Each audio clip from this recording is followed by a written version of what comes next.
ini saya seperti biasa menemani narasumber Bapak Menahem Ali. Senang sekali kita bisa berjumpa kembali. Pada malam hari ini kita akan menyoal atau bertajuk yaitu Allah-Allah lain produk Lembaga Alkitab Indonesia. Nah, saya ingin menyapa Pak Menahem Ali. Assalamualaikum warahmatullahi wabarakatuh, Pak Ali. Sehat, Pak? Waalaikumsalam warahmatullahi wabarakatuh. Sehat, alhamdulillah. Setiap hari sehat, Pak Don di Tan. Alhamdulillah, Pak Ali. Baik, terima kasih kita ucapkan kepada Graha Mualaf Channel sehingga kajian ini bisa terlaksana. Mudah-mudahan kajian kita hari malam ini bisa berjalan dengan lancar. Baik. Begini, mungkin sebelum saya serahkan kepada Pak Ali, saya ingin ngobrol sedikit dengan Pak Ali ya. Kita ini sudah beberapa kali menyoal penyebutan kata Allah ya Pak Ali ya di dalam Bible terbitan dari Lembaga Alkitab Indonesia ya Pak ya.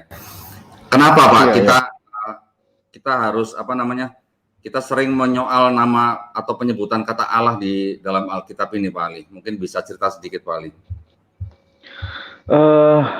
Baik, terima kasih. Ada satu hal yang patut kita cermati berkaitan dengan persoalan tema yang sedang kita bicarakan malam ini, yang sebetulnya ada kaitan dengan tema minggu kemarin. Dan sebetulnya, kalau bicara mengenai tema ini, tidak bisa dilepaskan dalam konteks dialog lintas agama. Kalau bicara mengenai dialog lintas agama, di Indonesia ataupun di negeri Arab ataupun di negeri Barat, itu kendala utamanya adalah penggunaan istilah yang sebetulnya tidak disepakati, tetapi dipaksa untuk disepakati. Nah, itu yang menyebabkan terjadinya kendala dialog teologis yang tidak sampai pada tataran yang bisa memuaskan semua pihak. Nah, supaya bagaimana kita bisa mendapatkan kepastian mengenai materi dialog lintas agama, maka perlu adanya istilah-istilah yang disepakati bersama. Sebab kalau tidak akan pernah selesai dan tidak akan pernah terjadi komunikasi yang baik. Justru yang muncul adalah debat kusir yang tidak ada ujung pangkal. Maka mau tidak mau kalau kita bicara mengenai kitab suci, apapun kitab suci itu, selalu basicnya adalah bahasa asli kitab suci. Kalau misalnya bicara mengenai kitab suci berdasar pada terjemahan, biasanya yang muncul adalah debat kusir yang tidak pernah selesai. Tapi kalau dikembalikan pada teks asli, semua akan berada pada koridor teks asli itu. Sehingga perdebatan tidak melebar kemana-mana, tetapi justru dikurung dalam sebuah konteks. Konteksnya adalah konteks bahasa asli. Itu baik, yang terima kasih. Terima kasih Pak Ali. Pak, kita juga sering mendengar Pak dari pihak Kristen bahwa penggunaan kata Allah itu memang sudah ada sebelum Alkitab Indonesia sendiri diterbitkan gitu Pak. Bahkan di kalangan Kristen di Arab pun menggunakan kata yang sama yaitu Allah di dalam Bible mereka begitu. Bagaimana tanggapan Pak Ali? Bagaimana Pak? Ya, itu pernyataan yang bagus dan sekaligus jawabannya tidak sederhana.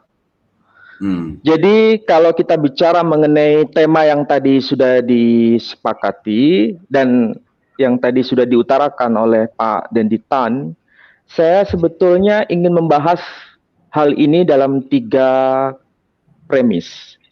Premis yang pertama, apakah nama Allah dan nama Yahweh, kalau itu seandainya dibaca, meskipun kebanyakan dalam tradisi Yahudi tidak dibaca, dalam tradisi Kristiani dibaca Yahweh.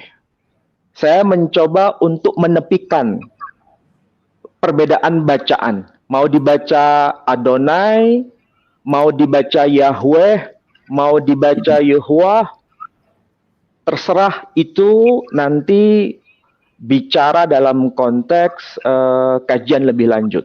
Tapi yang Baik. jelas, premis pertama adalah apakah sama antara nama Allah dengan nama Yodhi Wafhi dalam Baik. konteks studi lintas agama. Yang kedua, mengenai premis yang kedua itu mengenai studi leksikal dari nama Allah itu sendiri. Karena disinilah yang menjadi sebab dalam konteks Indonesia, bahwa dalam tradisi Islam Indonesia, dalam bahasa Indonesia yang dipakai secara umum, istilah Allah itu sebagai proper name. Dalam semua kamus yang kita jumpai, mulai dari kamus bahasa Melayu yang kuno sampai kamus bahasa Indonesia yang kini, itu semua konteksnya adalah proper name. Tapi ternyata dalam sebagian pengguna atau penutur bahasa Indonesia menjadikan istilah proper name itu turun derajat menjadi sebuah sebutan saja. Yang tentu saja alibinya adalah dalam konteks perluasan makna yang kemudian dikenal dengan istilah generic term atau sebutan atau istilah umum. Nah, ini tentu saja kita bicara dalam konteks batasan rentang semantiknya itu seperti apa, yang menjadi ukuran itu apa. Ini premis yang kedua. Premis yang ketiga mengenai sejarah leksikal yang tadi sempat diutarakan oleh Pak Denditan. Ada pernyataan bahwa tidak perlu diperbincangkan kenapa umat Islam itu mempersoalkan nama Allah di Indonesia. Karena sebelum adanya umat Islam di Timur Tengah, sebelum Islam itu lahir dengan kelahiran Nabi Muhammad Shallallahu Alaihi Wasallam tahun 571 Masehi, orang Kristen di Arab sudah menggunakan nama Allah. Jadi untuk apa umat Islam mempersoalkan itu? Jadi tidak begitu penting. Justru yang berhak menggunakan istilah Allah itu ya umat Kristen, termasuk umat Kristen Indonesia. Umat Islam tidak boleh melarang-larang itu. Nah, ada pernyataan seperti itu, Pak Dendi. Betul. Nah, kira-kira itu Pak, perlu nggak dibahas? Nah, saya kira perlu untuk dibahas. Boleh Sangat Pak, perlu nanti dibahas. mungkin Ya. boleh, nanti kita mungkin cari waktu yang berikutnya ya Pak ya, kita bahas ya. Pada malam ini Pak, yang mau kita soroti ini sebutan ini Pak, Allah-Allah lain Pak dalam produk LAI. Nah, ini yang harus kita perjelas gitu ya Pak ya. Apa yang dimaksud dengan Allah lain gitu. Kita sendiri semua tahu Pak di kalangan Muslim bahwa Allah sendiri itu adalah proper name ya.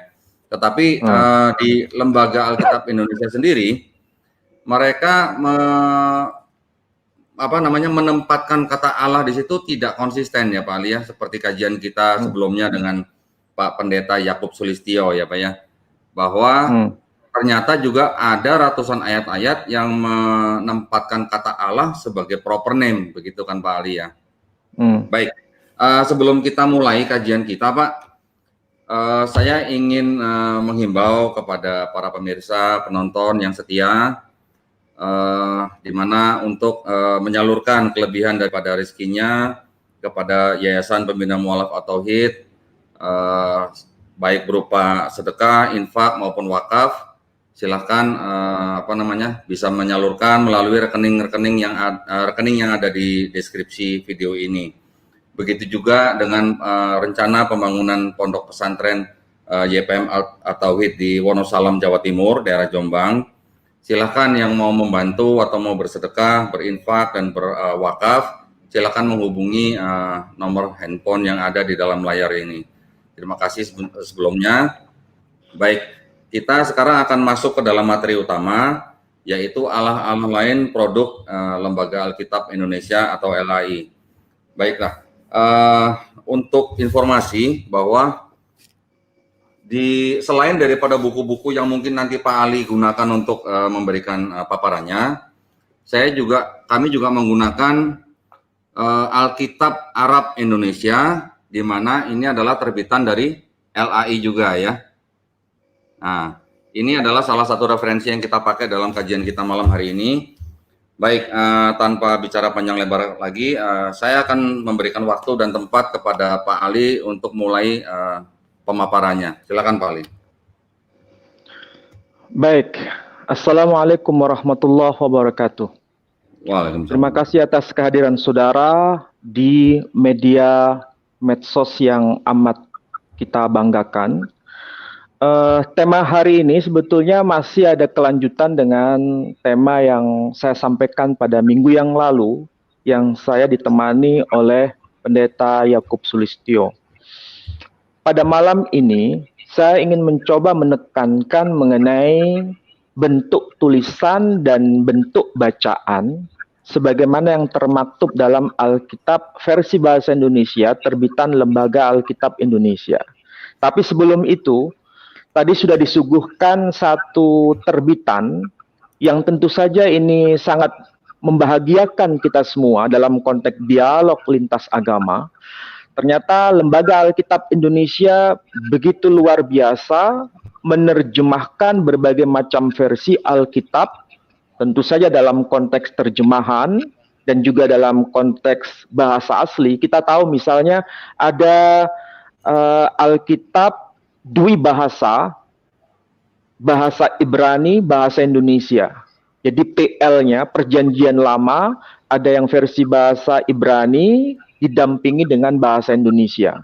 Itu sudah diterbitkan oleh LAI. Saya kira itu penting dibaca oleh siapapun, apapun agamanya. Yang kedua, diterbitkan juga Perjanjian Baru. Perjanjian Baru, teks aslinya pakai bahasa Yunani dan bahasa terjemahannya di situ pakai bahasa Indonesia. Jadi kalau Perjanjian Lama itu Ibrani Indonesia, Perjanjian Baru itu Yunani Indonesia. Tapi juga tidak sekedar itu, ternyata luar biasa Lembaga Alkitab Indonesia juga menerbitkan maksud saya, yakni Alkitab Indonesia dwi bahasa juga, tapi bukan dalam bentuk bahasa aslinya, tapi dalam bentuk terjemahan plus terjemahan, yakni versi bahasa Inggris didampingi dengan versi bahasa Indonesia. Jadi Lembaga Alkitab Indonesia di Jakarta menerbitkan Alkitab dwi bahasa yakni Inggris Indonesia, menerbitkan Alkitab dwi bahasa Ibrani Indonesia, menerbitkan Alkitab dwi bahasa Yunani Indonesia.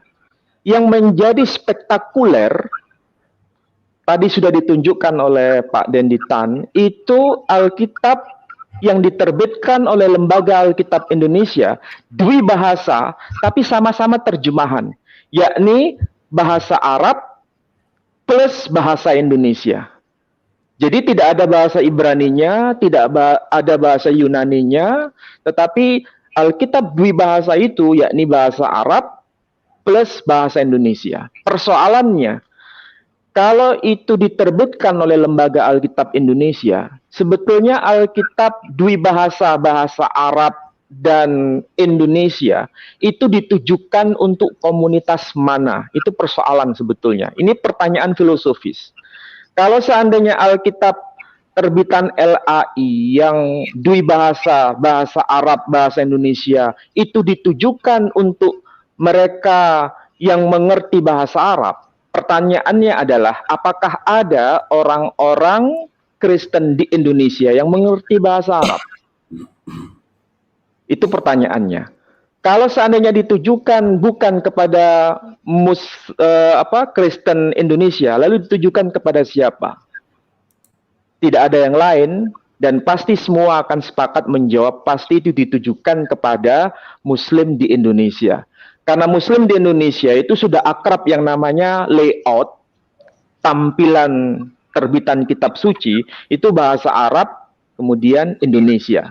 Makanya ketika ada Alkitab dwi bahasa, ada Arabnya, ada Indonesia, itu saya kira yang menjadi pertanyaan mendasar adalah apakah ini untuk kita kaum Muslim atau untuk orang Kristen di Indonesia atau untuk orang Arab Kristen di Indonesia?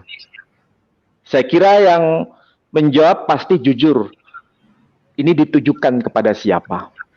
Saya tidak akan menjustifikasi, tapi yang jelas siapapun pasti bisa menjawab. Untuk siapakah Alkitab dwi bahasa versi Arab Indonesia itu diterbitkan? Itu poin yang mendasar.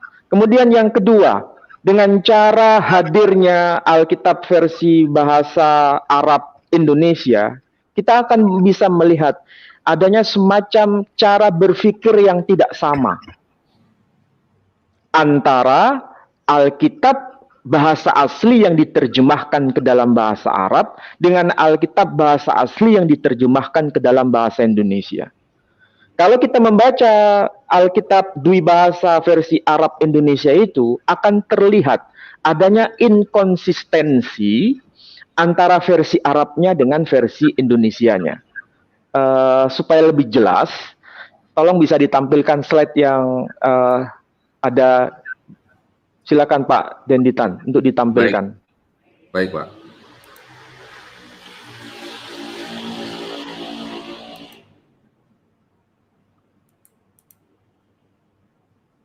Sebentar Pak ya.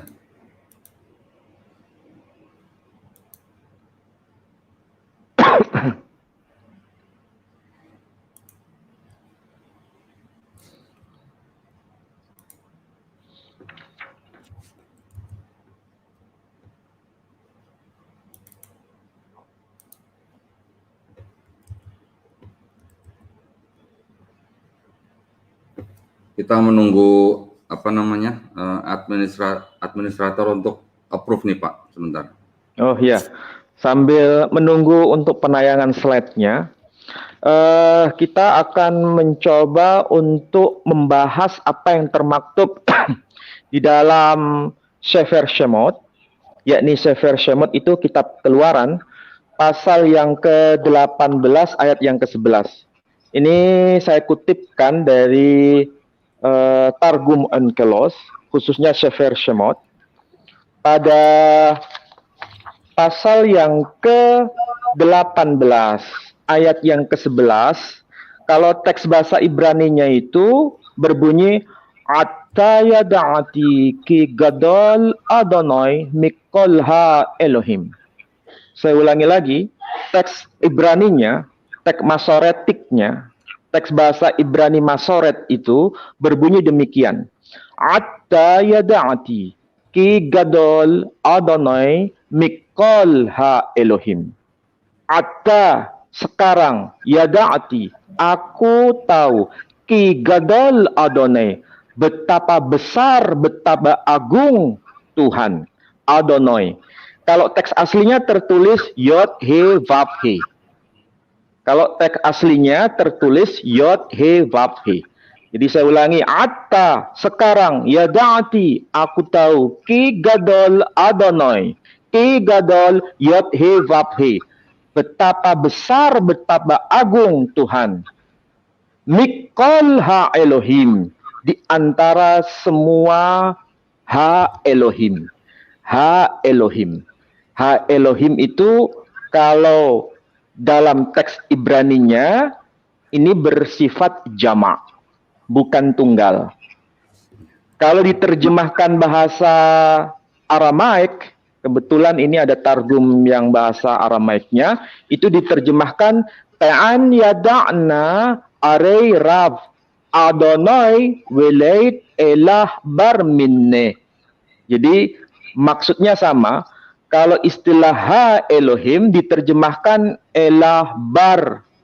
Elah bar. Jadi bukan sekedar satu tapi jamak. Jadi ha Elohim di sini konteksnya bukan merujuk pada nama pribadi tapi merujuk pada sebutan umum. Kalau bahasa kita Adonai atau Yod He Vav He itu lebih besar bukan dalam makna fisik ya, tapi dalam makna kemuliaannya. Lebih besar Mikol ha Elohim di antara semua ilah-ilah. Itu yang tepat kalau dalam bahasa kita. Dan istilah ha Elohim itu maksudnya sesuatu yang disembah. Ilah-ilah itu sebagai sesuatu yang disembah. Makanya kalau kita bandingkan dengan versi ini, kitab ini kitab Torah, tapi Torah yang diterjemahkan dalam versi Yudeo-Arabik, berbahasa Arab, tapi menggunakan karakter huruf Ibrani, itu ternyata tertulis apa? Nah, Kalau di dalam karya Rabbi Saadia Gaon, tertulis dalam Sefer Bereshit itu, yakni pada pasal yang sama, pasal 18, ayat yang ke-11, disebutkan begini, Al-an alimtu annallaha akbar. Jadi disebutkan Al-an alimtu. Sekarang kami telah mengetahui annallaha, sesungguhnya Allah, akbar, amat maha besar, min jami'il ma'budat, dari antara semua yang disembah. Jadi al-ma'budat itu maksudnya sama dengan ilah-ilah, dan bentuknya juga jamak. Nah, dalam versi yang bahasa Arab Yudai-Arabik ini, dan kebetulan ini sebetulnya beliau menekankan kepada kita bahwa yang disebut al-ma'budat, sembahan-sembahan, itu maksudnya sama dengan ha Elohim. Maksudnya sama dengan ilah-ilah. Nah, kalau kita sudah paham seperti itu, apa yang termaktub dalam dokumen orang-orang Ibrani yang digagas oleh para rabi sendiri tidak jauh beda dengan pemahaman Muslim. Baik itu yang ada di Timur Tengah maupun yang di luar Timur Tengah. Baik Yahudi yang ada di Timur Tengah maupun Yahudi yang ada di luar Timur Tengah. Kalau bicara mengenai Allah, itu merujuk pada proper name, bukan merujuk pada sebutan saja. Makanya kalau kita bandingkan dengan Al-Quran misalnya, ada kesamaan konsep. Apa yang dipahami oleh orang-orang Yahudi, baik yang ada di Timur Tengah maupun di luar Timur Tengah, ataupun yang dipahami oleh Muslim, baik yang di Timur Tengah maupun yang di luar Timur Tengah, bahwa Yod-He-Vav-He itu sepadan dengan Allah sebagai proper name. Jadi Yod-He-Vav-He itu sepadan dengan Allah sebagai proper name. Kalau Ha Elohim tidak sepadan dengan Allah, tapi Ha Elohim sepadan dengan Al-Ma'budat, sepadan dengan ilah-ilah. Nah, di dalam Quran misalnya kita bisa lihat contoh konkret ya. Itu kita lihat Quran itu terdiri atas 114 surah. Surah yang pertama dengan surah yang paling akhir, yakni surah yang ke-114, itu bunyinya ada kesamaan konsep. Misalnya, yang pertama disebut proper name-nya. Misalnya, Bismillahirrahmanirrahim. Disebutkan nama Allah di situ. Bismillahirrahmanirrahim. Disebutkan nama Allah. Baru kemudian disebutkan sebutannya. Sebagai apa? Alhamdulillahirrabbilalamin. Sebagai Rabb. Rabb. Rabb itu sepadan dengan Adon. Adonai dalam bahasa Ibrani. Atau Ribon dalam bahasa Ibrani. Selain disebutkan sebutan sebagai Rabb, disebutkan sebagai apa? Disebutkan sebagai Malik Yaumiddin. Jadi Alhamdulillahirrabbilalamin, Ar-Rahmanir-Rahim, Malik Yaumiddin. Raja di hari pembalasan. Kemudian dilanjutkan dengan ungkapan Iyyaka na'budu wa iyyaka nasta'in. Kepada engkau semata-mata kami menyembah, mengabdi, wa iyyaka nasta'in, dan kepadamu semata-mata kami mohon pertolongan. Susunan seperti ini persis seperti yang termaktub di surah yang paling akhir. Bunyinya Qul a'udzu birabbin nas. Bismillahirrahmanirrahim dulu. Disebut nama Allah. Baru kemudian Qul a'udzu birabbin nas, disebutkan sebutan umumnya, yakni sebagai Rabb. Malikin nas, raja manusia, yang merajai manusia, Malikin nas. Kemudian disebutkan Ilahin nas, ilahnya manusia. Apa yang dimaksud dengan ilah? Itu maksudnya sama dengan Iyyaka na'budu wa iyyaka nasta'in. Sebagai yang disembah dan sebagai yang dimintai pertolongan. Ini sistematika Quran seperti itu. Disebutkan namanya dulu, yakni nama Allah. Baru kemudian sebutannya sebagai Rabb. Alhamdulillahirrabbilalamin. Sepadan dengan Qul a'udzu birabbin nas. Kemudian Maliki yaumiddin sepadan dengan malikin nas. Kemudian iyyaka na'budu wa iyyaka nasta'in sepadan dengan ilahin nas. Jadi ilah itu maksudnya yang disembah, yang diabdi, yakni iyyaka na'budu. Rabai Sa'adia Gaon tidak canggung lagi ketika menerjemahkan ha Elohim dengan sebutan al-ma'budat, yang disembah. Ini gramatika bahasa Arab antara bahasa Arab itu sendiri dengan bahasa Ibrani tidak ada perbedaan. Semantiknya juga tidak ada perbedaan. Jadi ilah itu yang disembah, al-ma'bud. Al-ma'budat kalau versi yang ditulis oleh Sa'adia Gaon, Rabai Sa'adia Gaon. Kalau bicara Rabai Sa'adia Gaon, semua orang Yahudi itu pasti tahu. Dan apa yang dilakukan dalam tradisi Timur Tengah yang berbasis kultur Sefardi atau Mizrahi, semua mengenal nama mulia sebagai Al-Ismul A'adam, itulah Alef, Lamet, He, yang dibaca Allah. Yang dibaca sebagai Allah. Makanya ketika dalam tradisi Arab, mau Arab apapun, ketika disebut Allah, selalu disebut Al-Ismul A'adam, nama yang agung. Sama persis seperti ketika orang Yahudi ketika menjumpai tulisan Yod He Vav He, itu disebut sebagai Hashem, sang nama. Jadi kalau tradisi Yahudi menyebutnya Hashem, sang nama, ada Yod He Vav He. Kalau di Arab ada lafal Allah, selalu disebutkan Al-Ismul A'adam, sang nama yang agung. Inilah cara kita memahami tradisi Semitik, tradisi Timur Tengah, baik Ibrani maupun Arab.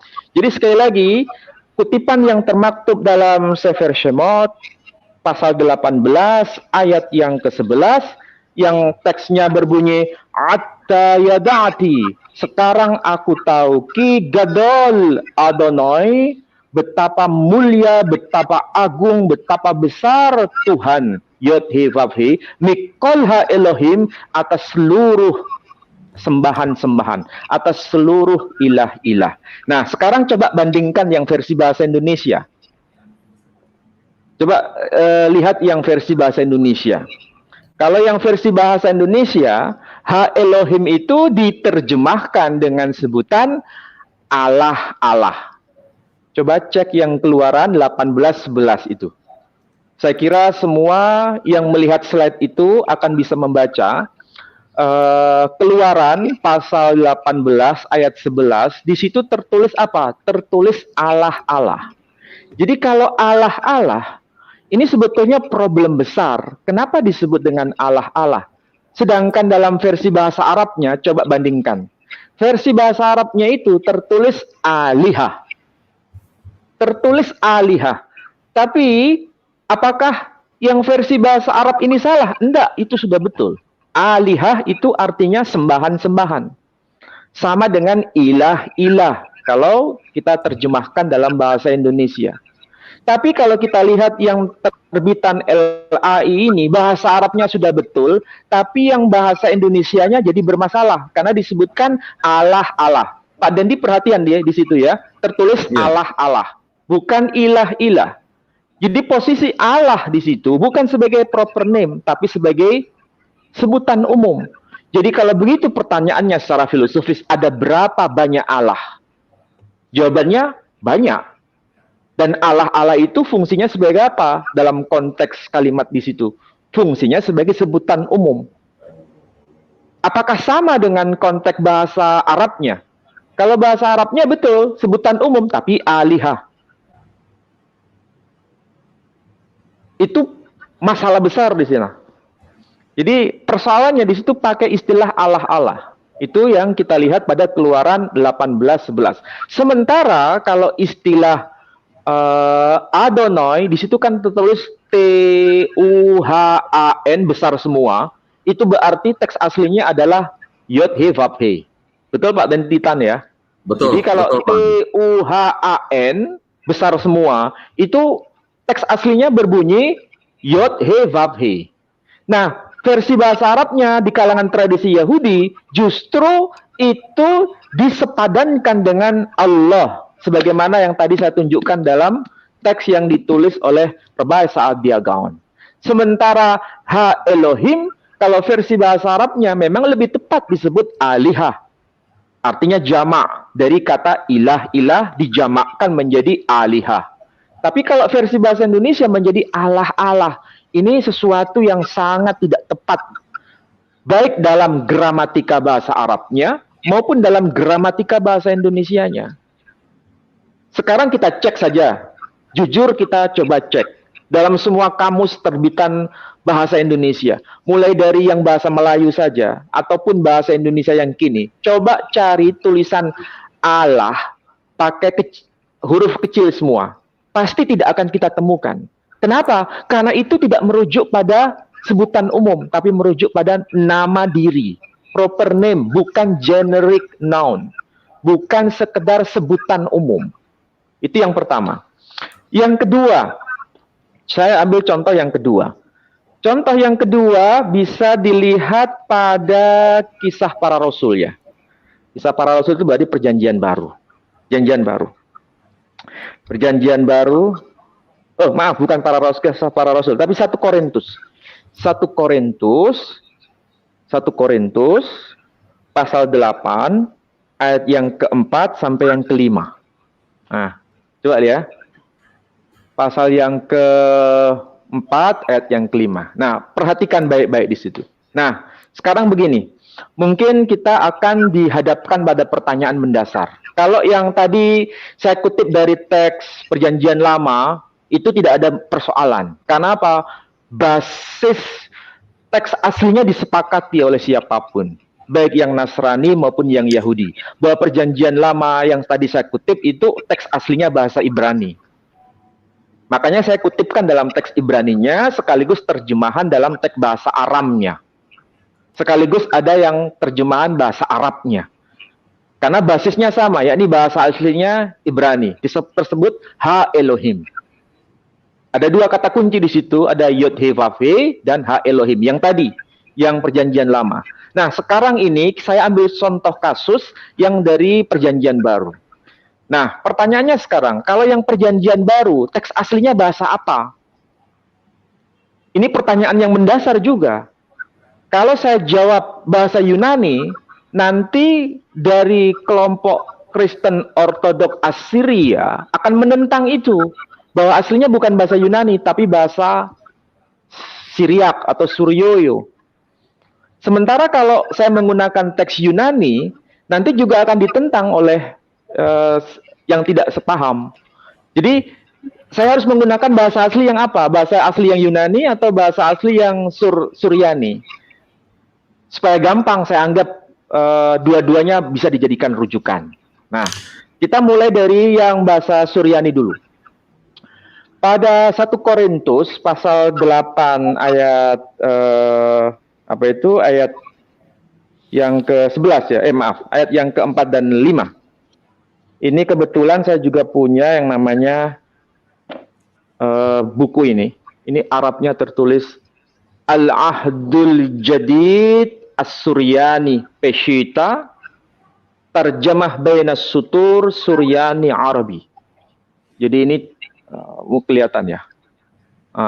Ini Al-Ahdul Jadid Suryani Peshita Tarjamah Bainas Sutur Arabi Suryani.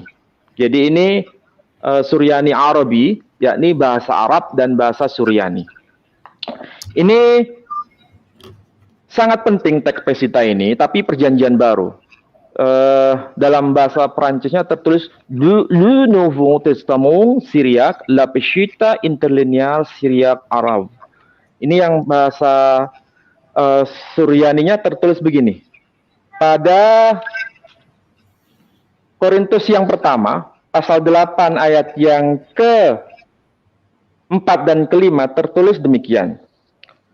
Wadelat alaha akhrin illa inhat.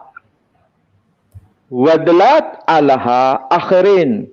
Tidak ada alaha yang lain. Alaha akhrin. Alaha itu kalau diarabkan sama dengan ilah. Kalau di sini tertulis ilah bahasa Arabnya, sedangkan alaha itu bahasa Syriaknya. alaha akharin. Tidak ada alaha yang lain. Tidak ada ilah yang lain. Illa inhad, kecuali yang satu. Afin ger idmatakrin alaha. Maaf.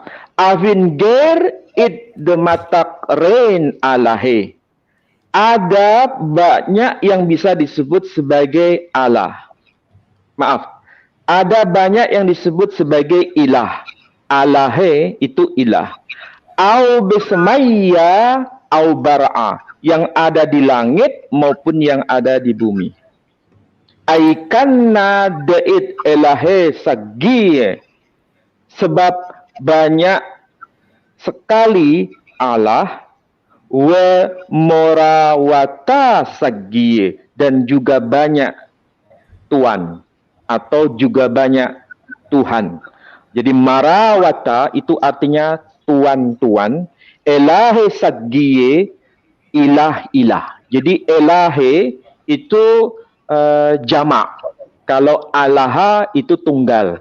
Kalau ilahe itu ilah-ilah kalau bahasa Arabnya.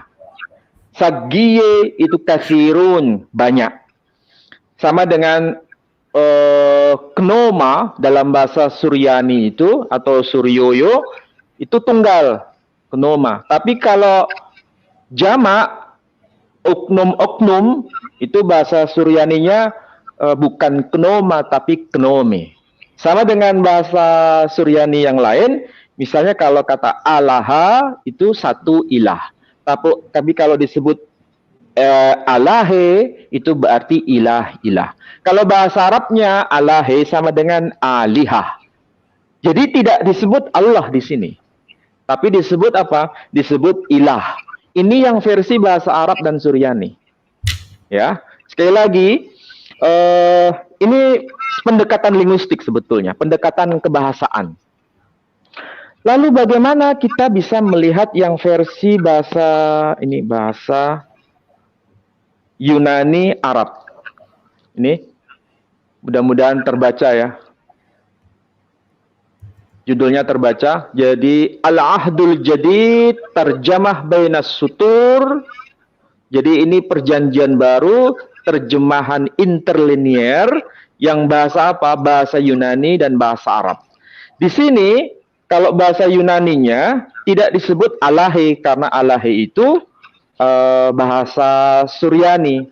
Kalau ini pakai bahasa Yunani, ternyata istilah yang termaktub di sini pakai istilah theos, yang bahasa Arabnya diterjemahkan ilah.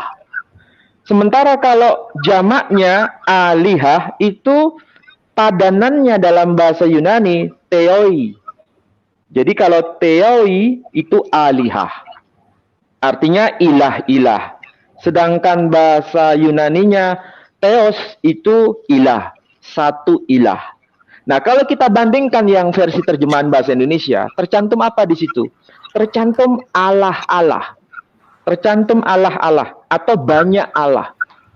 Kalau ini diutarakan di hadapan masyarakat Indonesia, kalau ada orang mengatakan banyak Allah, itu kira-kira maksudnya menunjuk pada nama diri atau menunjuk pada sebutan umum? Jawabannya pasti tahu, itu menunjuk pada sebutan umum. Tapi kalau di cross check dengan bahasa Indonesia yang baik dan benar, ini tidak tepat, tidak benar. Artinya ada sesuatu penyimpangan makna di sini. Penyimpangan makna di sini bukan faktor tidak sengaja, ini faktor disengaja. Kenapa? Karena kita lihat misalnya, coba lihat kamus KBBI itu ya. Kan sudah ada itu penegasan apa makna dari ilah. Ilah itu sebetulnya aslinya diadopsi dari bahasa Arab. Yang arti harfiahnya itu sembahan. Yang dipuja, yang disembah, ilah. Dan itu sebutan umum. Ketika masuk dalam kamus bahasa Indonesia, mulai dari awal terbitan kamus bahasa Melayu sampai yang sekarang, itu semantiknya tidak berubah. Makna leksikalnya tidak berubah. Tetap sebagai sembahan. Sebutan umum, ilah. Ini berbeda dengan Allah di situ. A-L-L-A-H. dan ditulis dengan huruf besar, itu menandakan ini bukan sekedar sebutan umum, tapi sebagai nama Tuhan dalam bahasa Arab. Nama Tuhan dalam bahasa Arab ini bukan hanya klaim umat Islam, ini adalah tradisi Timur Tengah apapun agamanya. Mau yang Yahudi menyebutnya sebagai nama, proper name. Mau yang Nasrani di Timur Tengah sebagai proper name. Tapi kenapa di Indonesia berubah? Dan bukan kamusnya yang mengubah, tapi ada sebagian orang yang sengaja menyelewengkan makna ini tidak tepat sesuai dengan kaidah bahasa Indonesia yang baik dan benar. Artinya keluar dari lingkungan medan semantik bahasa Indonesia itu sendiri. Dan istilah Allah di sini tetap mempertahankan semantik sesuai bahasa aslinya. Jadi istilah ilah sesuai dengan bahasa aslinya. Istilah Allah sesuai dengan bahasa aslinya. Meskipun sudah menjadi bagian bahasa Indonesia. Jadi sekali lagi, sangat berbeda. Yang satu sebagai sebutan umum, yang satu sebagai nama diri. Dan ini kita bisa cek dalam versi terbitan Alkitab, terbitan LAI. Coba bandingkan dengan terbitan versi IMB. Coba Pak Donditan bisa lihat yang versi IMB. Versi IMB. Yang tadi saya lampirkan teksnya itu, IMB coba. Ini saya kira juga, bukan. Ah, betul ini. Ini versi IMB. Jadi versi IMB ini sangat betul-betul bisa memahami sesuai dengan bahasa Indonesia yang baik dan benar. Dan itu tertulis apa? Tertulis ilah-ilah, bukan tertulis Allah-Allah. Dan ini kalau dikaji dari sisi linguistik bahasa Indonesia, ini benar. Dan kita tidak menyalahkan. Dan itu betul sesuai dengan bahasa Indonesia yang baik dan benar. Bahasa Melayu juga benar. Tapi kalau kita bandingkan dengan versi terbitan LAI tadi yang pakai istilah Allah, itu sangat tidak sesuai dengan bahasa Indonesia yang baik dan benar. Sangat salah. Dan kita compare, kita bandingkan dengan versi bahasa Arabnya, tidak nyambung. Di situ tertulis alihah, yang bahasa Indonesianya tertulis Allah. Tertulis Allah. Kan tidak nyambung di situ. Alihah menjadi Allah. Apa maksudnya? Tidak nyambung sama sekali. Jadi sekali lagi, ini bukan bicara mengenai teologis ya. Kalaupun kita ditanya, orang Arab di Timur Tengah, apakah orang Arab Kristen itu yang menyebut istilah Allah, sedangkan Muslim di Timur Tengah juga menyebut istilah Allah, apakah maksudnya sama? Enggak sama. Muslim memahami sebagai Tuhan yang satu-satunya, tanpa mengenal konsep Trinitas, tanpa dipahami dalam konteks Trinitas. Yang Nasrani memahaminya secara teologis sebagai pemahaman terkait dengan Trinitas. Sama-sama menggunakan istilah Allah, sama. Yang satu pakai istilah Allah, yang satu juga pakai istilah Allah. Allah Al-Khaliq bagi yang Muslim, tapi bagi yang Nasrani sebagai Allah Al-Ab, Ibnullah, Allah Sang Bapa, dan Ibnullah, Putra Allah, dan sekaligus Ruhullah. Jadi konsepnya Trinitas. Kalau berbeda cara pemahaman, berbeda teologis, ya nggak ada masalah di Timur Tengah. Perbedaan, ya diakui. Tetapi mereka sepakat bahwa istilah Allah di situ merujuk pada proper name. Bukan merujuk pada yang satu sebagai proper name, yang satu sebagai sebutan umum. Tidak, sebagai proper name. Salah satu contoh yang gampang, ketika kita cross-check berkaitan dengan teks yang Keluaran pasal 18 ayat 11, itu bahasa Arabnya tertulis alihah. Tertulis alihah. Tetapi kalau kita lihat versi bahasa Indonesianya, bukan ilah-ilah, tapi tertulis Allah. Kalau kita tanya kepada orang Muslim di Timur Tengah, kita tanya orang Kristen di Timur Tengah, Ha Elohim itu memang sepatutnya diterjemahkan alihah. Itu sudah betul. Dan tidak salah. Mereka sama-sama paham bahwa itu sebagai sebutan umum. Tapi ketika disebut istilah Allah, bagi orang Kristen di Timur Tengah maupun orang Muslim di Timur Tengah, itu maksudnya sebagai proper name. Nah, ini tidak ada hubungannya dengan kaitan orang yang berkata bahwa kenapa orang Kristen di Indonesia tidak boleh pakai Allah? Bukankah istilah itu sudah dipakai oleh orang Kristen sebelum Islam datang? Jawabannya betul, tidak salah bahwa istilah Allah sudah dipakai oleh orang Kristen di Timur Tengah sebelum Islam datang. Sebagaimana istilah Allah sudah dipakai oleh orang Yahudi Arab di Timur Tengah sebelum Kristen datang. Sebagaimana orang Arab di Timur Tengah penyembah berhala menyebut Allah sebagai proper name sebelum orang Yahudi datang. Jadi tidak ada kaitannya bahwa orang Nasrani sudah menggunakan nama Allah di Timur Tengah. Kenapa dilarang orang Nasrani di Indonesia pakai istilah Allah? Tidak ada kaitan di situ. Tapi yang dipersoalkan adalah penyalahgunaan istilah Allah dalam bahasa Indonesia yang menyimpang dari kaidah gramatika bahasa Arab dan gramatika bahasa Indonesia. Itu yang dipersoalkan. Jadi bukan persoalan istilah Allah itu diklaim umat Islam sendiri. Tidak diklaim umat Islam sendiri. Orang Yahudi memahaminya secara betul bahwa mereka menyebut Allah sebagai proper name. Bahkan mereka hormat dengan istilah proper name. Ini saya punya kitabnya ini. Kitab orang Yahudi sendiri. Ini kitab yang disebut Firush Raf Yehuda Ibn Bal'am. Firush Raf Yehuda Ibn Bal'am. Ini tafsir Rabai Yehuda Ibn Bal'am. Terhadap kitab apa? Le Sefer Yesa'yahu. Terhadap kitab Nabi Yesaya. Di sini menggunakan bahasa Ibrani dan bahasa Yudeo-Arabik. Ini saya tunjukkan. Tuh, ini ada tulisan. Nah, ini ada tulisan Ibrani dan Arab. Berarti ini ditulis dalam dua bahasa. Dan pakai bahasa yang namanya bahasa Yudeo-Arabik seperti ini. Ini bahasanya Arab, tapi tulisannya tulisan Ibrani. Di sini banyak muncul istilah Allah sebagai proper name. Bukan sebagai sebutan. Jadi sekali lagi, orang Yahudi sudah paham bahwa istilah Allah itu proper name. Mau yang di Timur Tengah maupun di luar Timur Tengah, sudah paham. Sudah benar. Dan umat Islam tidak boleh mengklaim bahwa istilah Allah itu milik umat Islam. Tidak.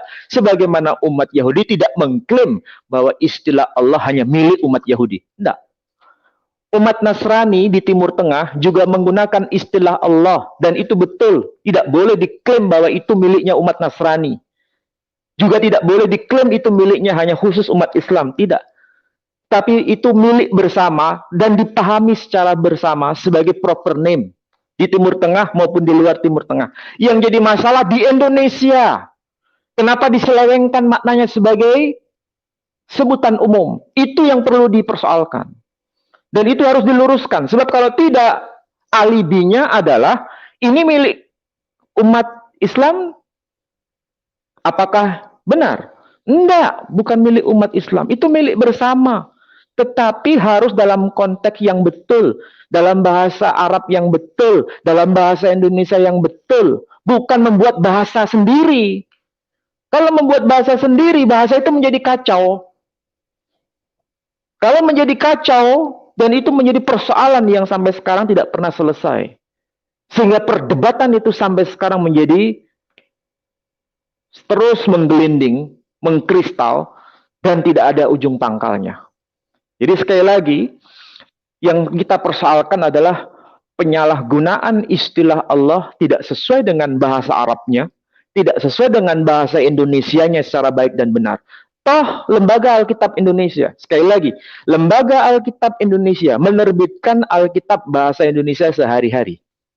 Artinya sejak awal Lembaga Alkitab Indonesia yang menerbitkan Alkitab bahasa Indonesia sehari-hari itu menggunakan juga istilah ilah-ilah pada ayat yang sama, pada kitab yang sama, pada pasal yang sama.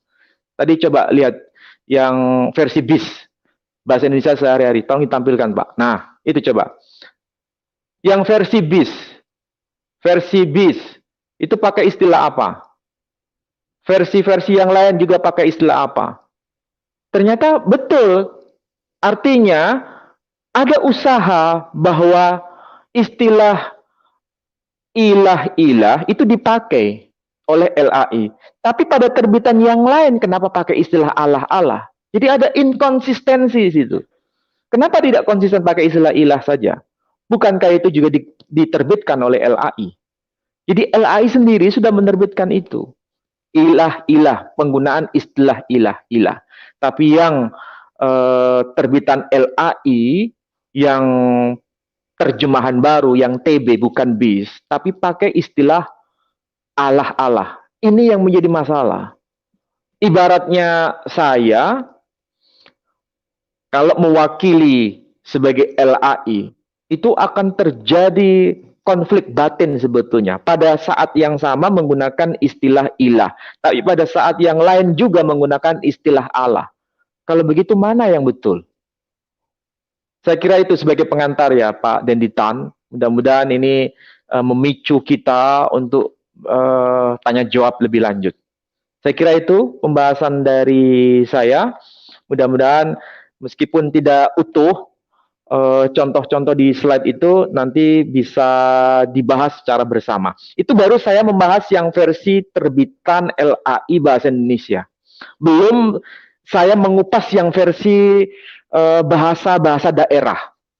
Bahasa-bahasa daerah, kebetulan saya punya lengkap yang versi bahasa daerah, termasuk pakai bahasa apa ini, Mangkasara. Nah, ini pakai bahasa Makassar ini. Bahasa Makassar. Terbitan LAI juga tahun 1999. Ada juga yang pakai bahasa Madura ini tahun 1994 ini. Ini yang pakai bahasa Madura. Belum lagi yang versi bahasa apalagi ini versi bahasa Dari. Bahasa Dari itu bahasa yang dipakai di Sulawesi Selatan. Coba perhatikan sekarang ya. Ini yang bahasa Dari. Komunitas suku Dari itu Muslim. Komunitasnya mayoritasnya Muslim. Ya. Kemudian yang Makassar, mayoritasnya Muslim. Kemudian yang Madura ini, komunitas mayoritasnya Muslim. Makanya istilah yang dipakai ketika menyebut istilah Elohim, Ha Elohim, ini disebut di sini pakai istilah Allah semua. Pakai Allah semua. Bahkan lebih lagi di sini pakai istilah Allah Ta'ala. Allah Ta'ala sebagai sebutan umum. Ini kalau dipahami oleh mereka yang pakai bahasa Dari, pakai bahasa Makassar, menggunakan istilah Allah Ta'ala, itu kan sangat islami sebetulnya istilah itu. Kalau istilah itu sangat islami, Allah Ta'ala itu kan adopsi dari bahasa Arabnya Allah Ta'ala. Kalau Allah Ta'ala berarti itu merujuk pada proper name. Tapi di sini maksudnya yang bahasa daerah itu merujuk pada sebutan umum. Ini kan menjadi kacau semua, bahasa Indonesianya kacau, bahasa daerahnya semakin kacau. Saya tidak tahu apakah sengaja itu dikacaukan, atau karena memang tidak paham, atau karena memang ada upaya kolonialisasi teologis. Apa yang Islami itu digeser menjadi sesuatu yang umum. Dan tentu saja kita bisa tahu seperti yang saya contohkan kemarin, yang asalnya itu istilah masjid itu rumah ibadah umat Islam, digeser menjadi sekedar tempat ibadah umum. Masjid kemarin. Kemudian yang kedua, istilah Ka'bah. Istilah Ka'bah itu kan sangat Islami. Artinya bukan sekedar bangunan suci, tapi bangunan suci umat Islam. Tapi digeser maknanya sekedar bangunan suci. Makanya istilah Ka'bah dipakai. Tapi LAISan sudah menghapus itu. Tidak pakai istilah masjid, tidak pakai istilah Ka'bah, tapi yang tetap bertahan adalah istilah Allah. Yang awalnya sebagai proper name digeser menjadi sebutan umum sampai hari ini tidak dibetulkan. Tetap dipelihara. Jadi memang itu upaya sengaja sebetulnya, bukan karena ketidaksengajaan. Ada upaya sengaja menghapus istilah yang sudah established, sudah taken for granted, kemudian digeser maknanya. Ini konteksnya di Indonesia, bukan di Timur Tengah. Kalau di Timur Tengah tidak ada satupun saya lihat, ya, tidak ada satupun di Timur Tengah yang Alkitab berbahasa Arab berani pakai istilah masjid. Tidak ada satupun Alkitab bahasa Arab di Timur Tengah yang berani pakai istilah Ka'bah. Tapi di Indonesia, Alkitab bahasa Indonesia, Alkitab bahasa Arab berani menggunakan istilah Ka'bah dan berani menggunakan istilah masjid. Tapi kemudian sekarang ditinggalkan. Tapi yang bertahan hanya istilah Allah. Ini satu kata sakral, tapi ini sangat menjadi kata kunci dalam persoalan lintas agama. Saya kira itu Pak Denditan.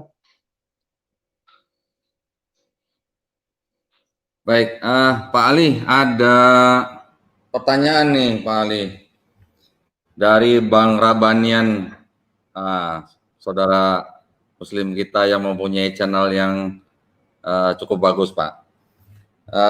Bang Rabanian bertanya begini Pak, bagaimana dengan Alkitab bahasa Arab versi Sharif Bible and the True Meaning versi Smith and Van Dyke Pak? Ya.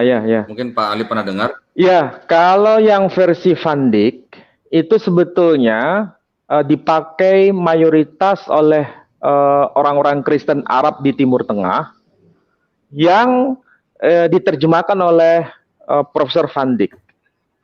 Kalau tidak keliru tahun 18 sekian.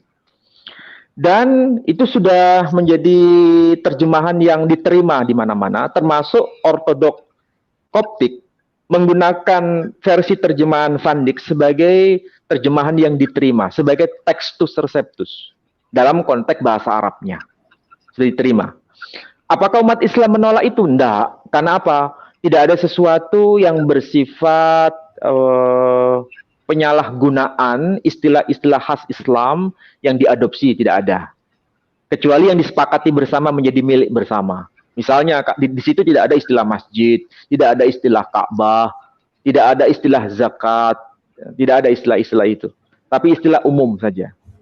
Bahkan lebih khusus lagi ada semacam penanda identitas bahasa Arabnya. Di dalam Van Dyke itu yang kalau tidak keliru tertulis salamun lakum. Tidak tertulis assalamualaikum. Yang versi bahasa Indonesia tertulis salam Rabi. Jadi kalau versi Van Dyke nggak ada masalah. Tapi yang versi Injil Syarif, versi Injil Syarif, yakni kita kenal kalau yang PB-nya Injil Syarif, tapi kalau yang versi lengkapnya itu Alkitab Asy-Syarif, itu menggunakan istilah-istilah khas Islami. Ada istilah fuqaha dipakai, ada istilah, salah satunya ya, istilah fuqaha yang saya tahu di situ, itu membuat seorang patriarh di Mesir yang namanya Al-Baba Sinoda Ats-Tsalits, pemimpin tertinggi gereja Ortodok Koptik, melarang penggunaan Alkitab bahasa Arab yang disebut Alkitabus Syarif karena dianggap menciderai umat Islam di Timur Tengah. Karena di situ banyak istilah-istilah Islami diadopsi. Termasuk istilah fuqaha itu dipakai. Padahal dalam bahasa Arab yang lain tidak ada istilah-istilah itu yang dipakai. Tapi kenapa itu kok dimasukkan seakan-akan ini akan membuat masalah. Itulah sebabnya Patriarh Baba Sinoda Ats-Tsalits, yakni pemimpin tertinggi gereja Ortodok Koptik, itu melarang peredaran Alkitab Asy-Syarif itu. Tapi kalau di Indonesia itu malah dipakai. Saya tidak tahu alasannya apa. Mungkin tujuannya supaya bisa mendekati umat Islam. Karena kan istilah-istilah yang dipakai kan hampir mirip seperti yang dipakai umat Islam. Nah, saya kira itu penjelasan dari saya. Baik, Pak Ali, mungkin boleh saya tambahin sedikit ya Pak ya. Tadi yang Bapak jelaskan. Tadi yang dari contoh yang di Kisah Para Rasul 7 ayat 40 kan sudah ya Pak ya? Atau belum disinggung ya tadi ya? Belum saya singgung. Yang saya singgung hanya 1 Korintus saja. Ya, ini kasusnya sama dengan yang 1 Korintus 8 ayat 5 ya Pak ya? Iya, betul. Baik, saya kembali tadi yang beberapa versi yang tadi Bapak sebutkan, yang mana versi Indonesia, bahasa Indonesia sehari-hari menggunakan istilah dewa-dewa ya Pak ya? Iya, ada istilah dewa-dewa dipakai. Ya, kemudian versi Indonesia yang Modern Bible menggunakan istilah ilah-ilah. Nah, kita juga mungkin perlu melihat juga Pak, Bible versi yang bahasa Inggris ya Pak ya? Iya. Rata-rata semua yang saya lihat versi bahasa Inggris semuanya menggunakan kata God dengan huruf G kecil dan tambahan S di belakangnya. Artinya itu adalah sebagai dewa-dewa ya Pak ya. Sebutan umum, sebutan umum. Ya. Nah, saya ingin menunjukkan beberapa terjemahan versi bahasa Inggris, Pak. Di sini versi New International Version, New Living Translation, English Standard Version, Berean Study Bible, semuanya menggunakan kata gods, Pak, ya, dengan huruf G kecil dan S ya. Artinya berarti ini kan dewa-dewa kan. Begitu juga Berean Literal Bible, New American Standard Bible, New King James Version dan King James Version juga menggunakan kata gods ya, Pak ya. Kemudian juga ada versi King James Bible, Christian Standard Bible, Contemporary English Version, Good News Translation, sama semuanya menggunakan kata gods. Begitu juga versi-versi yang lain seperti Holman Christian Standard Bible, International Standard Version, NET Bible, dan New Heart English Bible. Jadi semuanya rata-rata yang bahasa Inggris menggunakan istilah gods, Pak. Nah, jadi kalau begitu orang Inggris gimana Pak ya? Orang yang berbahasa Inggris mereka tidak mengenal kata Allah kan Pak sebenarnya kan dalam hal ini ya Pak ya? Nah, artinya jadi gimana Pak? Silakan Pak. Iya, semua yang berbasis penutur bahasa Inggris itu tidak ada perselisihan, bahkan semua seragam bahwa istilah gods pakai S itu sepadan dengan istilah Elohim. Sepadan dengan istilah Ha Elohim. Dan itu sebutan umum semua. Jadi mau bahasa Inggris, British English, American English, kemudian English yang lain, Afro English dan macam-macam, itu semua ada yang pakai bahasa yang sama dan mereka sepakat bahwa itu adalah sebutan umum gods di situ. Dan ditulis dengan huruf kecil. Gods pakai S itu ditulis dengan huruf kecil semua dan sebutan umum. Ini sepadan dengan versi bahasa Arabnya. Saya tidak menemukan satu kasus terbitan Alkitab di Timur Tengah yang kalau tertulis Inggrisnya itu gods atau tertulis bahasa Ibraninya Elohim itu diterjemahkan menjadi Allah. Nggak ada itu. Ya, betul. Saya berani berkata dan berani untuk bertanya kepada siapapun yang punya dokumen, ada tidak dokumen berbahasa Arab yang diterbitkan di Timur Tengah yang Ibraninya tertulis Elohim, Ha Elohim, ya, arti jamaknya itu, tapi diterjemahkan sebagai Allah. Tidak ada. Dalam arti Ha Elohim ya, sebagai sebutan umum yang diterjemahkan menjadi Allah, tidak ada. Tapi kalau kasusnya merujuk pada nama dari Allah sebagai Yod He Vav He, ya. Tapi kalau sebagai sebutan umum tidak pernah disebut sebagai Allah, tapi sebagai alihah. Salah satu contoh misalnya tadi Kisah Para Rasul pasal berapa? Pasal 7 ayat berapa tadi? Ayat 8. Kisah Para itu bahasa Rasul Arabnya 7 ayat 40 Pak.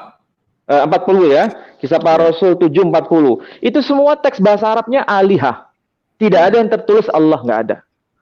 Mau yang versi Van Dyck tertulis seperti itu, alihah. Mau yang versi Yesuit tertulis alihah, semua.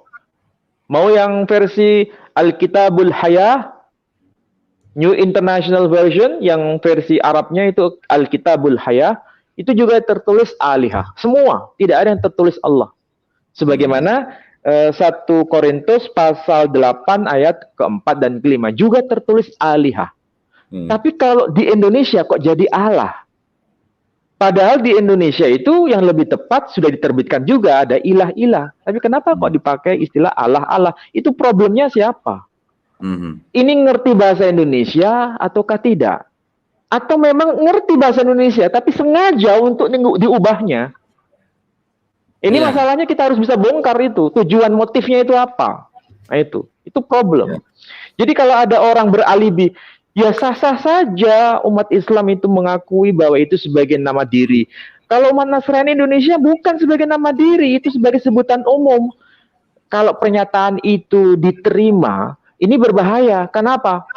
Karena menggunakan bahasa Indonesia yang asing. Coba, menggunakan bahasa Indonesia asing lagi. Kira-kira bisa dipahami enggak? Kita menggunakan bahasa Indonesia tapi asing.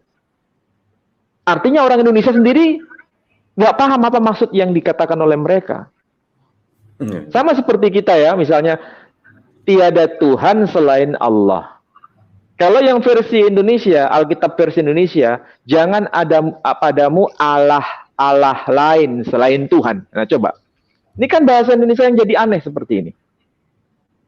Kalau bahasa Ibraninya jelas, bahasa Arabnya jelas. La ilaha illallah, tiada ilah selain Allah. Jadi Allah itu sebagai al-ismul a'zam, sebagai nama diri. Saya kira itu Pak Danitan. Ya, Pak, ini masih ada beberapa pertanyaan, Pak ya. Kita agak panjang sedikit nih. Ada yang menanyakan begini, Pak. Kalau yang Alkitab, saya sebenarnya kurang nyaman nyebut Alkitab, Pak ya. Saya nyebut Bible boleh ya, Pak Ali ya? Ya. Nah, disebutnya yang Bible atau yang versi Taurat, Zabur, Injil, Pak. TZI yang terjemahan 1912, Pak. Di situ juga kan menyebutkan ilah, Pak ya. Itu menurut Pak Ali bagaimana? Sudah betul ya, Pak ya, berarti ya? Makanya tadi saya mengatakan yang terbitan terbaru ya, terbitan terbaru versi TB, kemudian terbitan yang tadi dikatakan oleh Pak Denditan, itu kan pakai istilah ilah-ilah, yang menerbitkan juga LAI. Tapi pada saat yang sama kok jadi Allah-Allah. Ini berarti memang mereka itu tahu atau tidak mau tahu? Atau memang mencoba untuk mengaburkan itu semua? Kalau misalnya bisa menerbitkan yang versi ilah-ilah, kenapa itu yang tidak dipertahankan? Kenapa juga dipertahankan pula yang versi Allah-Allah? Padahal kalau mau konsisten kan cukup saja pakai istilah yang ilah-ilah. Mau terbitan versi apapun yang diterbitkan LAI, kan LAI menerbitkan bukan hanya satu versi, banyak versi. Tapi kenapa dipertahankan yang Allah-Allah itu? Apalagi dengan kalimat Allah segala bangsa adalah berhala. Itu kan kalau di hadapan umat Islam kan kira-kira bagaimana reaksi umat Islam itu? Waduh, itu. Padahal kalau dalam bahasa Arabnya ayatnya nggak bunyinya seperti itu. Bunyinya bukan Allah-Allah tapi alihah. Disebutkan alihah. Kalau alihah mau dibicarakan ke Muslim, orang Muslim juga nggak masalah. Karena ilah-ilah itu banyak, ilah-ilah alihah. Tapi kalau Allah-Allah itu jadi masalah besar. Saya kira itu Pak Denitan. Ya, Pak, ini mungkin pertanyaan, ada dua pertanyaan yang serupa nih Pak. Pertanyaan, secara hukum Pak ya, bagaimana kita sebagai umat Muslim ini bisa menempuh jalur hukum Pak untuk supaya penerjemahan kata Allah di Bible ini bisa dihapuskan atau diluruskan begitu Pak? Ada kira-kira ada? Saya kira umat Islam sudah mulai sadar bahwa ini ada penyimpangan. Dan penyimpangan ini betul-betul masif. Dan betul-betul bukan hanya melanda person per person, tapi sudah masuk di dunia maya. Bahkan menjadi semacam dialog yang tidak sehat. Kenapa saya katakan dialog tidak sehat? Seakan-akan dibenturkan antara Allah SWT dengan Allah YHWH. Ini kan jadi aneh. Secara akademik juga nggak bisa dibenarkan. Coba Pak Danitan, kira-kira kalau ada orang bicara, ini soal Allah SWT itu umat Islam. Ini Allah YHWH itu versi Kristen. Kira-kira itu betul atau bagaimana? Pasti jawabannya ini nggak benar. Iya. Bagaimana mungkin ada Allah SWT? Nggak ada Allah SWT. Yang namanya Allah itu sebagai proper name. SWT itu singkatan dari Subhanahu wa Ta'ala. Jadi bukan menjadi nama. SWT itu bukan nama. Seakan-akan disejajarkan dengan YHWH sebagai nama. Tidak sama. Ini kenapa? Karena memang sengaja untuk dibenturkan supaya tetap istilah Allah itu dipertahankan. Sehingga ini dibuat semacam kesejajaran Allah SWT dengan Allah YHWH. Ini semakin rusak bahasa kita. Yang merusak siapa? Ya orang-orang yang punya kepentingan itu. Ini yang harus diluruskan. Ini bukan bicara agama ya. Ini bicara bahasa Indonesia yang baik dan benar. Silakan orang-orang linguis, orang-orang yang ahli pakar bahasa Indonesia, agama apapun silakan bicara bersama. Dan itu wajib untuk kita hadirkan sebagai saksi ahli. Dan pasti patokan mereka bukan kitab suci. Patokan mereka adalah bahasa Indonesia yang baik dan benar. Dan kamus yang selama ini dipegang teguh sebagai aturan bahasa Indonesia yang baik dan benar. Itu Itu harus dimulai. Yang kedua, MUI seharusnya mulai sadar dengan persoalan ini. Ini bukan masalah sepele. Ini masalah yang sangat pelik dan memang betul-betul sengaja untuk disembunyikan, sengaja untuk tidak dibahas. Seakan-akan dengan pakai istilah Allah sudah beres lah, itu istilah bersama di Timur Tengah sudah ada. Iya betul, tapi di sini itu yang diselewengkan, itu harus diluruskan. Apalagi dengan istilah Allah-Allah lain. Itu apa maksudnya Allah-Allah lain?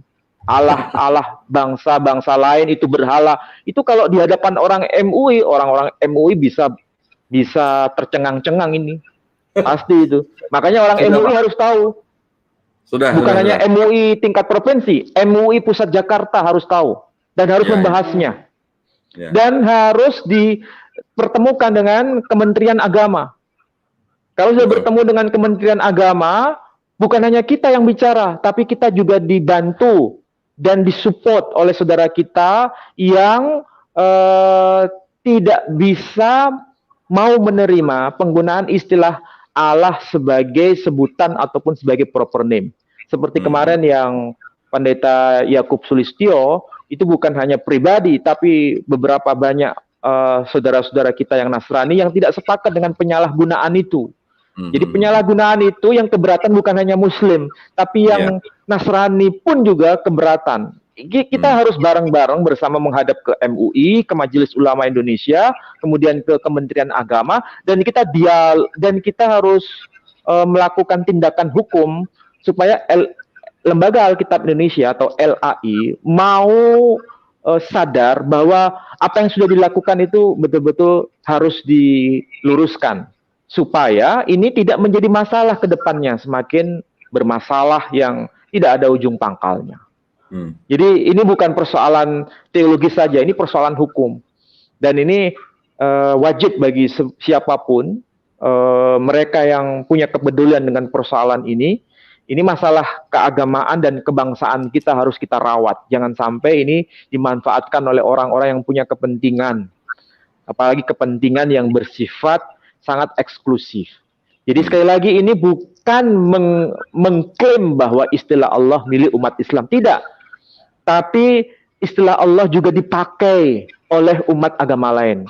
Saya sebetulnya ada di sana, tapi belum saya ambil. Saya punya Bhagavad Gita dalam versi bahasa Arab. Dan di situ juga dipakai nama Allah. Jadi Bhagavad Gita Nasidul Maula, Bhagavad Gita nyanyian ilahi.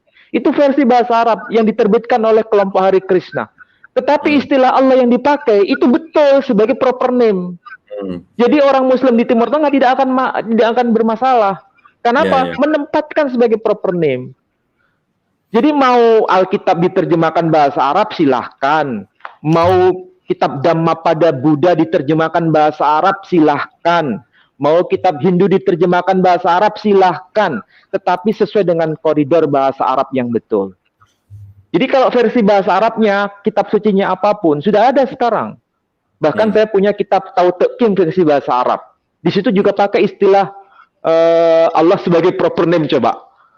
Tetapi nggak ada masalah. Di Indonesia ini yang Alkitab bahasa Indonesia itu yang bermasalah. Kira-kira kalau saya ngomong begini paham ya maksud saya, Pak Denditan? Paham sekali, Pak. Ya. Paham sekali.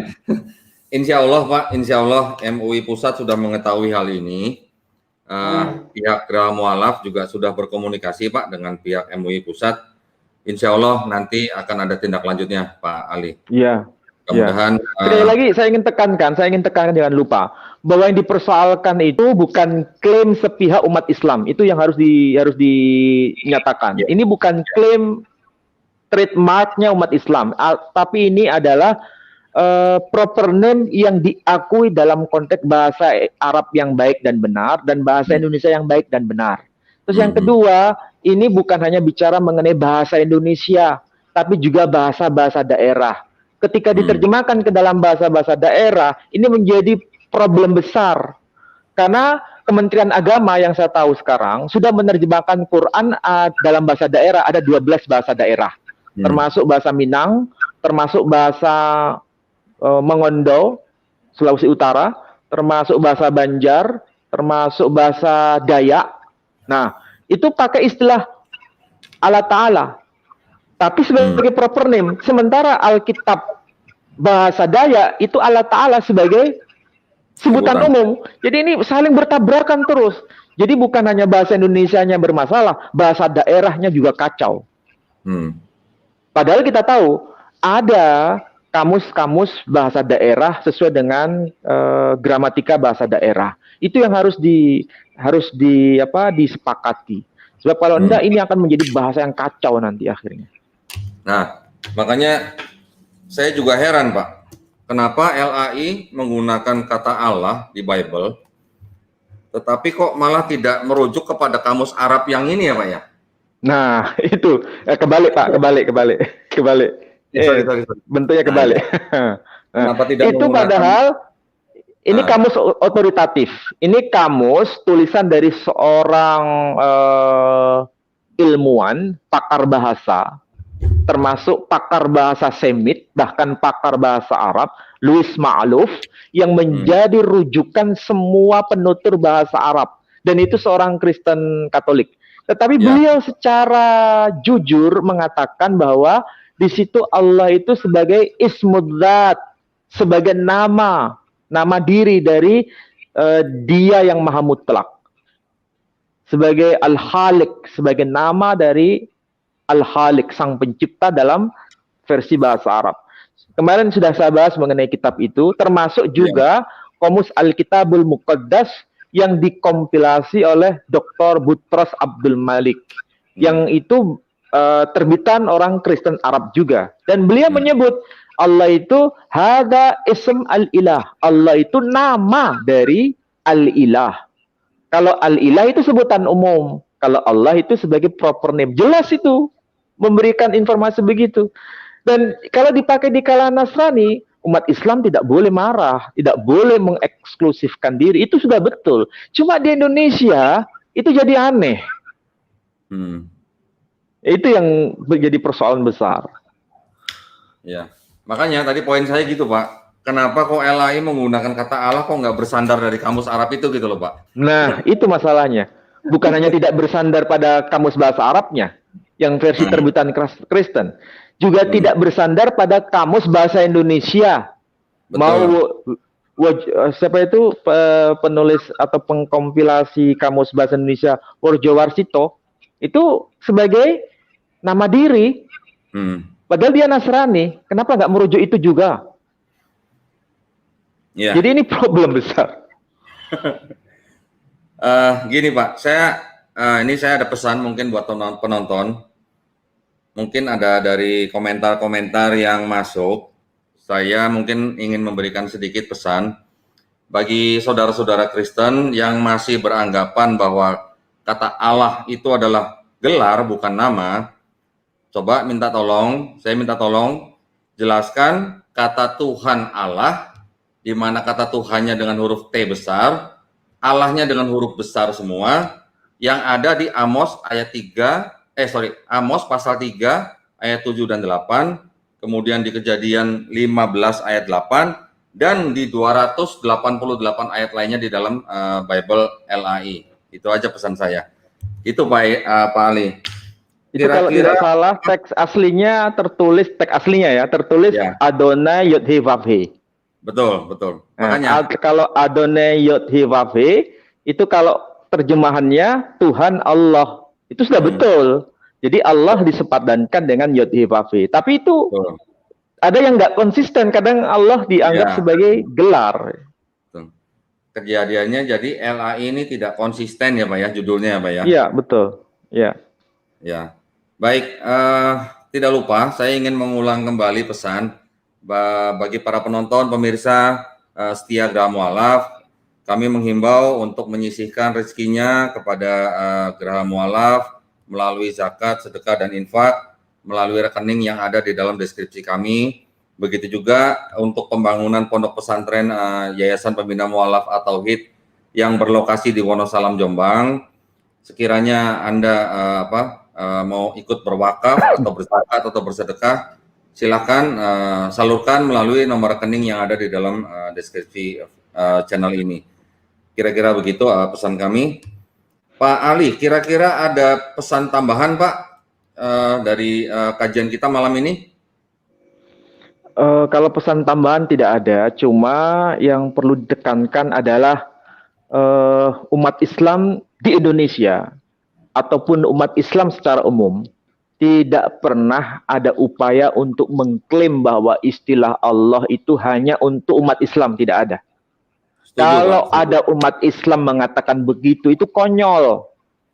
Konyol. Kenapa konyol? Karena nanti ketika dihadapkan pada fakta di lapangan di Timur Tengah, mau yang Hindu, mau yang Nasrani, mau yang Yahudi, mau yang Muslim, semua menggunakan istilah Allah tapi dalam konteks proper name. Dan itu sahih, benar. Setuju, Cuma Pak. kalau di Indonesia itu jadi masalah karena menjadi gelar atau sebutan umum. Itu yang Ya. perlu dicermati. Saya Ya. kira itu saja yang penekanan ingin saya sampaikan. Baik, terima kasih Pak Ali. Saya juga ingin menanggapi kalau misalnya ada saudara kita Kristen yang mengatakan bahwa Allah SWT itu bukan Allah YHWH gitu Pak ya. Sepertinya dia kayaknya mungkin kurang baca Bible kayaknya Pak ya. Iya, bukan kurang baca Bible, memang dia nggak paham ya. bahasa Ibrani, nggak paham bahasa Arab, dan nggak paham bahasa Indonesia. Iya, iya. Padahal di Perjanjian Lama banyak sekali Pak yang penyebutan yang maha tinggi ya Pak ya. Yang maha tinggi itulah adalah Subhanahu wa Ta'ala. Itulah kekurangan daripada mungkin saudara-saudara kita Kristen yang tidak mengetahui. Baik, kira-kira begitu kajian kita malam hari ini. Saya mengucapkan banyak terima kasih buat Pak Ali.